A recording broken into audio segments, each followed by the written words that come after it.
Hello बच्चों, कैसे हैं आप सब। आशा करती हूँ कि आप सब स्वस्थ होंगे, मस्त होंगे और अपनी पढ़ाई में व्यस्त होंगे।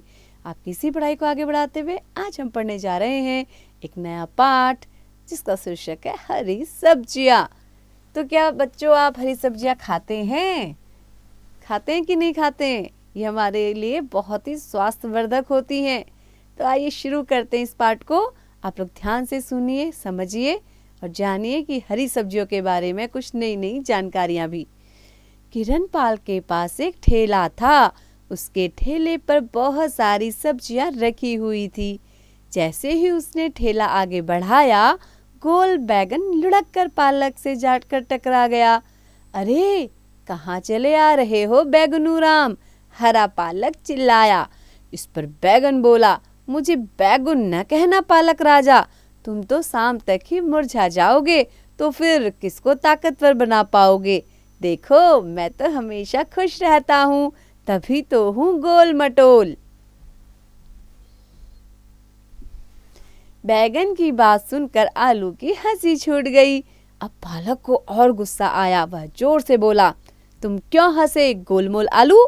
तुम्हें तो जो खाए मोटा हो जाए।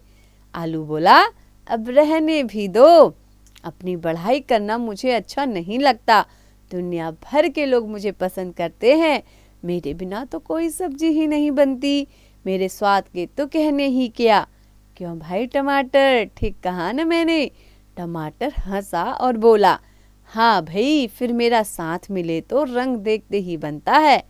इसके बाद गाजर बोली, कोई मेरी भी तो बात करो, मैं भी तो हूँ यहाँ पर, मुझे तो कच्चा खाओ या पका कर। अब तो सभी सब्जियां कुछ न कुछ कहने लगी। तभी ठेले वाला चिल्लाया, सब्जी ले लो, सब्जी, हरी ताजी सब्जी। ठेले वाले की आवाज ऊंची थी, इसीलिए सब्जियों की बात किसी को भी सुनाई नहीं पड़ी। तभी हरी भिंडी बोली, अब तुम सब चुप हो जाओ, ठेले वाले को ही बोलने दो, यह भी तो हम सबकी तारीफ कर रहा है, इससे भी कुछ सीखो। इसके बाद सभी सब्जियां चुप हो गई और ठेले वाले की आवाज़ ध्यान से सुनने लगी। तो बच्चों, कैसी लगी आपको ये कहानी? आशा करती हूँ कि आपको बहुत पसंद आई होगी। तो बच्चों, अब इसके शब्दार्थ भी देख लेते हैं। इसके कुछ कठिन शब्दों के अर्थ दिए गए हैं, जैसे बैगुन। बैगुन मतलब बिना गुण के। ताजी मतलब हरी भरी, अभी अभी तोड़ी गई। मुरझा जाना, ताजा न रहना या कुम्हलाना। तारीफ का अर्थ होता है बच्चों प्रशंसा, और बढ़ाई का अर्थ होता है गुस्सा या क्रोध, और चुप का अर्थ होता है शांत। तो बच्चों, आशा करती हूँ कि आपको ये अच्छे समझ में आ गया होगा पाठ। ऐसे ही पढ़ते रहिए और इसका अभ्यास अवश्य कीजिए।